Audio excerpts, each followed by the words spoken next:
आखिरकार बीजेपी अभी तक अपना राष्ट्रीय अध्यक्ष क्यों नहीं चुन पाई है? बीजेपी राष्ट्रीय अध्यक्ष के चुनाव में देरी क्यों कर रही है?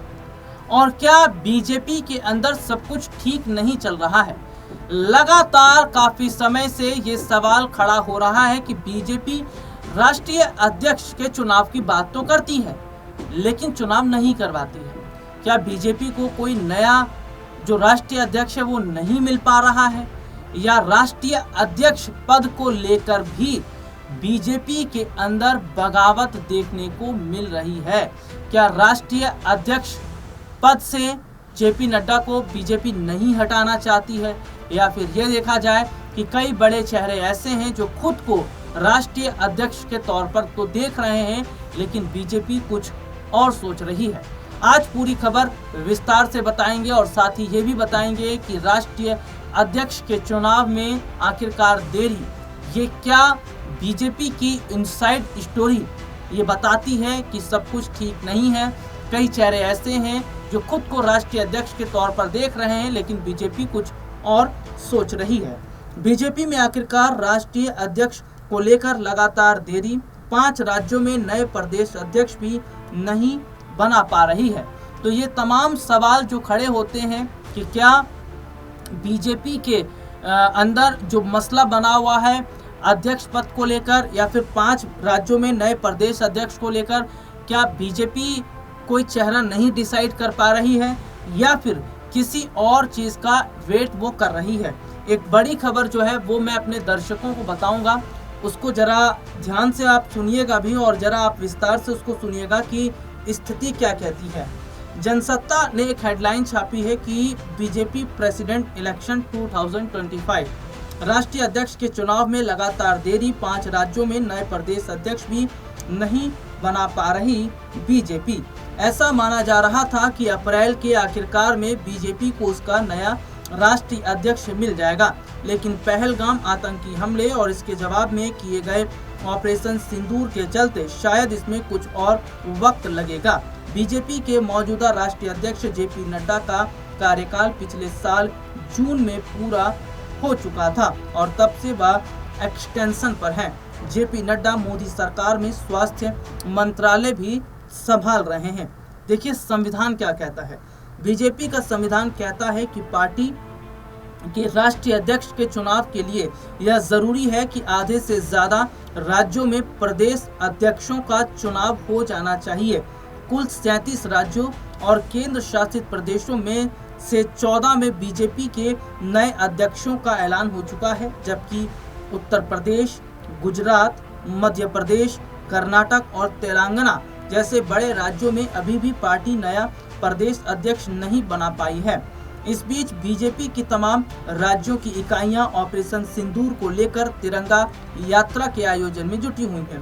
बीजेपी के सूत्रों ने माना है कि कई राज्य इकाइयों में आपसी झगड़ों की वजह से प्रदेश अध्यक्ष का जो चयन है वो लटका हुआ है। मध्य प्रदेश की बात करें तो यहाँ बीजेपी को नया प्रदेश अध्यक्ष चुनना है, लेकिन पार्टी के कुछ विधायकों ने राज्य सरकार पर हमला किया।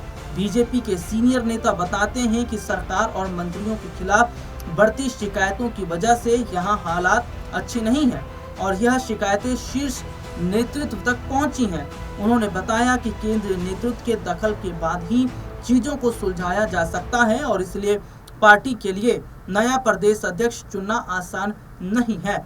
मौजूदा प्रदेश अध्यक्ष वीडी शर्मा का कार्यकाल समाप्त हो चुका है और वह एक्सटेंशन पर हैं।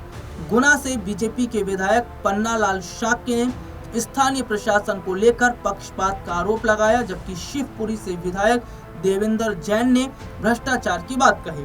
विधायक चिंतामणि मालवीय को पार्टी कारण बताओ नोटिस जारी कर चुकी है। मालवीय ने मोहन यादव सरकार की आलोचना की थी। गुजरात में कौन होगा नया अध्यक्ष, ये भी एक बड़ा सवाल है। प्रदेश अध्यक्ष के चयन को लेकर ऐसा ही मामला गुजरात में भी दिखाई देता है। बीजेपी के एक सांसद ने बताया कि पार्टी नेतृत्व इस बात का फैसला नहीं कर पाई है कि उसे मौजूदा अध्यक्ष CR पाटिल जैसा नेता चाहिए या फिर कोई लो प्रोफाइल चेहरा। पाटिल केंद्रीय जल शक्ति मंत्री भी हैं। राजकोट में बीजेपी के संगठन प्रभारी धवल दवे ने पार्टी के पदों में नियुक्ति पर गड़बड़ी का आरोप लगाया था। साबरकांठा में बीजेपी के एक नेता भूपेंद्र सिंह जाला का नाम पौंजी घोटाले से जुड़ा था और राज्य सरकार के मंत्री बच्चू भाई खाबड़ के 2 बेटों को मनरेगा से जुड़े घोटाले में गिरफ्तार किया गया था। और सुनिएगा, एक बेहद अहम राज्य उत्तर प्रदेश में भी पार्टी अभी तक अपना नया अध्यक्ष नहीं चुन पाई है। राज्य से आने वाले बीजेपी के एक सांसद ने बताया, ऐसा लगता है कि शीर्ष नेतृत्व दुविधा की स्थिति में है। एक और मुख्यमंत्री योगी आदित्यनाथ की लोकप्रियता और उनकी स्वीकार्यता है और इसे नकारा नहीं जा सकता। वहीं दूसरी ओर कई प्रभावशाली नेता, जिनमें से ज्यादातर ओबीसी वर्ग से हैं, वह शीर्ष स्तर पर बदलाव की मांग कर रहे हैं और इन्हें भी नजरअंदाज नहीं किया जा सकता। बीजेपी सांसद ने बताया कि बीजेपी ओबीसी वर्ग को निराश करने का जोखिम नहीं ले सकती, क्योंकि पिछले कुछ चुनावों में यह तबका बीजेपी के साथ खड़ा रहा है। 2024 के लोकसभा चुनाव में अखिलेश यादव ने बीजेपी के खिलाफ ओबीसी कार्ड का इस्तेमाल किया था और इससे पार्टी को नुकसान हुआ था। तो यहाँ पर देखिए किस तरीके से माना जा रहा है कि जो स्थितियां हैं वो बीजेपी के लिए ठीक नहीं है। पश्चिम बंगाल में भी नए प्रदेश अध्यक्ष का चयन करना पार्टी के लिए मुश्किल साबित हो रहा है। राज्य में अगले साल विधानसभा के चुनाव होने हैं। बीजेपी के नेताओं का कहना है कि पार्टी के पूर्व प्रदेश अध्यक्ष दिलीप घोष और कुछ साल पहले पार्टी में आए विपक्ष के नेता शुभेंदु अधिकारी के बीच झगड़ा पार्टी के भीतर एक बड़ा मुद्दा है। यहाँ पार्टी के प्रदेश अध्यक्ष सुकांत मजूमदार मोदी सरकार में मंत्री हैं। तो देखिए सबसे बड़ी बात क्या है कि जो अध्यक्ष पद को लेकर है उस पर हम देख रहे हैं कि बीजेपी के अंदर, जैसा कि मैं शुरुआत में बोल रहा था कि गहमा गहमी है और मंत्रियों की आपस में नहीं बन रही है। और राज्यों की अगर मैं बात करूं तो मैंने जिस तरीके से बताया कि 5 राज्य हैं जहां पर नए प्रदेश अध्यक्ष चुनने हैं, लेकिन वहां पर भी तय नहीं हो पा रहा, क्योंकि वहां पर भी सरकार और कुछ मंत्रियों के बीच खटपट जैसी चीजें नजर आ रही हैं। तो क्या ये मसला अगर जल्द ही नहीं सुलझाया जाएगा तो क्या इससे बीजेपी की मुश्किलें ही बढ़नी तय हैं, या फिर बीजेपी अभी इस पर कोई बड़ा कदम नहीं उठाना चाहती। खबर तो ये भी सामने आई है कि अध्यक्ष पद को लेकर कई बड़े चेहरों का नाम सामने आया था, जिसमें वसुंधरा राजे का नाम भी शामिल था, लेकिन अब देखा जा रहा है कि वसुंधरा राजे की गिनती नहीं हो रही है। और दूसरी तरफ ये देखा जा रहा है कि बीजेपी अभी जो है अगर हम देखते हैं जेपी नड्डा को साथ लेकर चलने की तैयारी यहाँ पर करती दिखाई दे रही है। तो जो बीजेपी के अंदर अंतरकलह मची हुई है, क्या ये अंतरकलह बीजेपी को लेकर डूब जाएगी? क्या बीजेपी के अंदर के हालात जो ये बताते हैं कि कुर्सी को लेकर, अध्यक्ष पद को लेकर किस तरीके की मारी यहाँ पर नजर आ रही है, और क्या इसी तमाम चीजों को लेकर क्या पार्टी पर बड़ा असर पड़ता नजर आएगा? हालांकि यहाँ पर अपने दर्शकों को ये भी हम बता देते हैं कि जिस तरीके से बीजेपी के हालात है, ठीक आप देख लीजिए कि एनडीए की स्थिति भी ठीक नहीं है।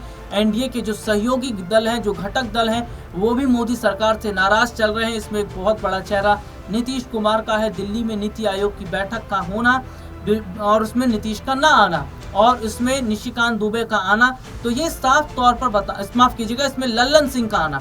इस बैठक में लल्लन सिंह आते हैं जेडीयू की तरफ से, और इसमें हम क्या देखते हैं कि नीतीश नहीं आते हैं, चंद्रबाबू नायडू आते हैं। तो ऐसे में देखा जा रहा है कि जो एनडीए के जो सहयोगी दल हैं वो भी कहीं ना कहीं नाराज मोदी सरकार से चल रहे हैं। उनकी नाराजगी भी मोदी सरकार से देखने को मिल रही है। अब ये आने वाले वक्त में, अब ये आने वाले समय के अंदर ही देखना होगा कि क्या यहाँ पर बड़ा कदम उठाया जा सकता है।